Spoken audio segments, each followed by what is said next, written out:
大家好，这里是鹏鹏美食房。我也是今天才知道，原来燃气灶的左边尽量不要用来炒菜。多亏了燃气灶维修师傅告知，用了十几20年的燃气灶，才发现有这样的隐藏功能。看完长知识了。燃气灶我们现在家家户户都有，就算没有安装天然气灶，也是用的煤气灶。其实这样的灶头都是一样的，因为可以很明显的看见燃气灶左右两边结构是不同的。先来看一看左边，它的出火孔都是这样斜杠的，这样的火它比较的柔软，柔软的火它比较适合用来煲汤、熬粥等等。我们先把火打开瞧一瞧，可以看见这边的火它冲力非常的小，小火并不适合炒菜，适合用来煲汤或者熬粥。如果用小火炒菜，不仅菜熟得慢，而且长时间煮菜会导致当中的营养流失，并且大大的影响口感。所以像这种小火不建议用来炒菜。接下来我们再来看一看右边这个燃气灶，可以非常明显的看见这个燃气灶它的出火孔和左边是非常的不一样，它是直孔，而且出火孔特别的多。正是因为这样，右边燃气灶它出火特别的猛，火势也特别的大。咱们将火点着看一看，光听声音就知道这边的火势特别的猛。正是因为火大火猛，所以我们用它来炒出来的菜也非常的好吃，口感也非常的好。众所周知，炒菜时火越大，炒出来的菜越好吃。大厨炒菜都是用大火，当然除了大小火区别之外，还有另一种说法。比如说，我们把左边放上一个炒菜锅，然后右边放上一个煮饭的锅或者熬汤的锅，镜头拉一拉，我们再来看一看怎么样。如果左边炒菜，右边煮粥或者煲汤的话，我们在炒菜的过程当中，右边的锅不仅会碍事儿，并且右面的火势非常的大，容易烧伤手。就算火关小了之后，右边煮饭的锅它上面特别烫，一不小心手碰到锅上，也会容易将手烫伤。因为大多数都是右手，所以设计燃气灶的它是左边火大，右边火小，也就是说左边熬粥，右边炒菜，并且如果放在左边，我们拿调料瓶也是非常的不方便。当然了，如果你是左撇子，就另当别论了。因为如果你是左撇子，用左边来炒菜也相当的方便，就不用担心烫到手了。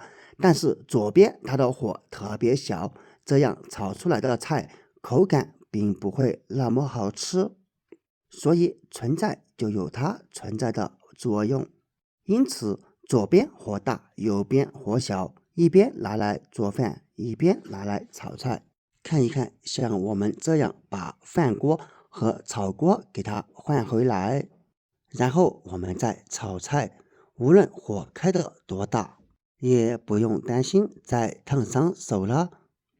亲爱的朋友们，视频都已经看到这里了，制作视频不易，请用你发财的手给我点个赞吧，你的每一个点赞都是对我最大的支持和鼓励，谢谢。朋友们，现在懂了吗？为什么燃气灶的左边不能炒菜，尽量使用右边炒菜了？我相信大家都学会了吧？赶紧把这个方法分享给身边的家人朋友们吧。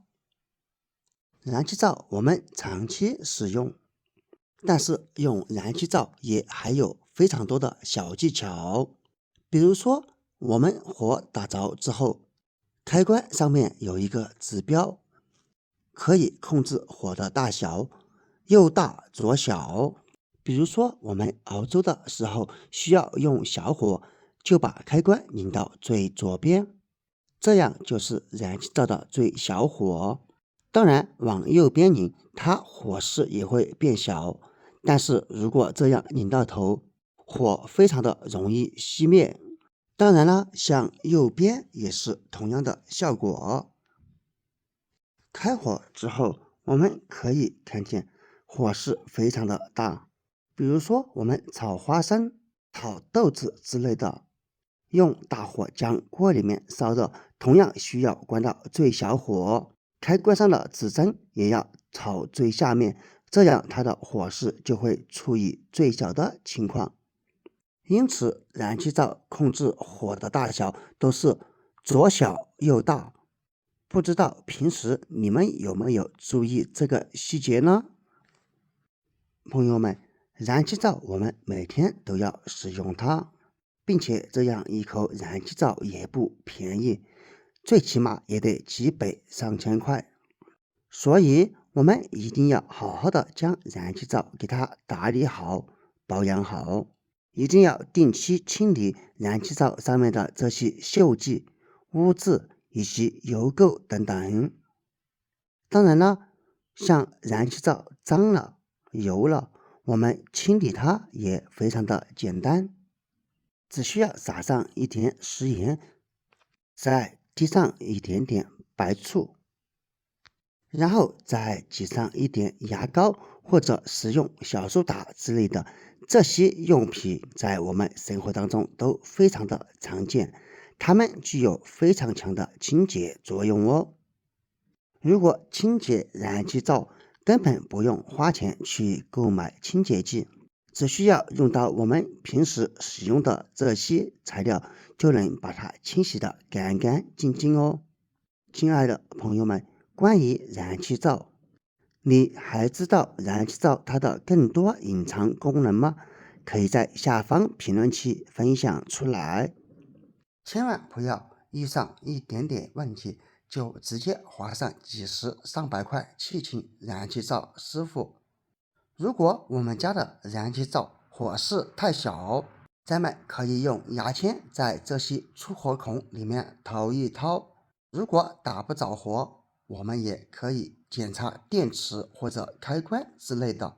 好了，朋友们，今天的视频我们就分享到这里了，咱们下个视频不见不散，拜拜。